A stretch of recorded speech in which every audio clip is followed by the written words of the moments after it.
مغل دور حکومت میں ہندوستان کا جی ڈی پی دنیا کے کل جی ڈی پی کا 25% تھا۔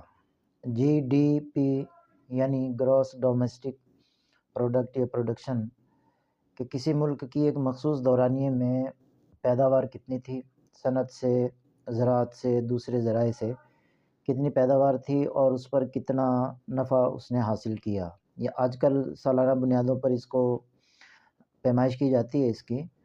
تو مغل دور میں اس کا مطلب یہ ہوا کہ 25% تھا کل دنیا کی آبادی کا، کہ 75 روپے اگر دنیا کما رہی ہے تو ہندوستان اس زمانے میں 25 روپے کما رہا تھا مغل سلطنت کے دوران۔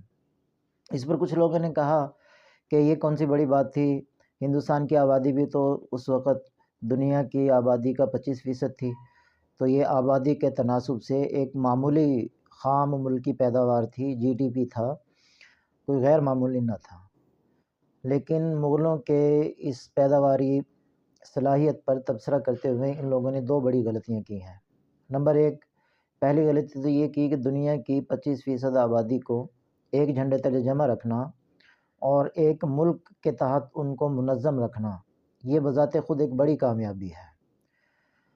سکے جوڑنے سے زیادہ انسان جوڑنا زیادہ اہم اور زیادہ مشکل ہے، تو اتنی بڑی آبادی کو انہوں نے ایک یونٹ کے تحت قائم رکھا، یہ ان کی کامیابی تھی۔ جب انگریز آئے تو انہوں نے ڈیوائیڈ اینڈ رول کے تحت یہاں کے لوگوں میں نفرت، دشمنی اور انتشار کے رویے کو جنم دیا اور لوگوں میں تقسیم اور پھوٹ ڈال دی انہوں نے، تو وہ لوگوں کو تقسیم کر کے اپنی حکومت جاری رکھنا چاہتے تھے، لیکن مغلوں کے ہاں یہ پالیسی نہیں تھی۔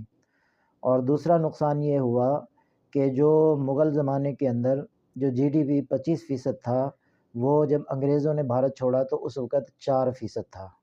اب یہاں سوال یہ ہے کہ اب آبادی کے تناسب سے وہ جی ڈی پی 25% کیوں نہ تھا؟ ہوا یہ تھا کہ انگریزوں نے یہاں کی دولت لوٹ کر انگلستان پہنچائی، جس کے نتیجے میں انگلستان کا جو جی ڈی پی تھا مغل دور میں وہ بھارت سے کم تھا، اور جب انگریزوں نے چھوڑا تو اس وقت وہ بھارت سے زیادہ تھا۔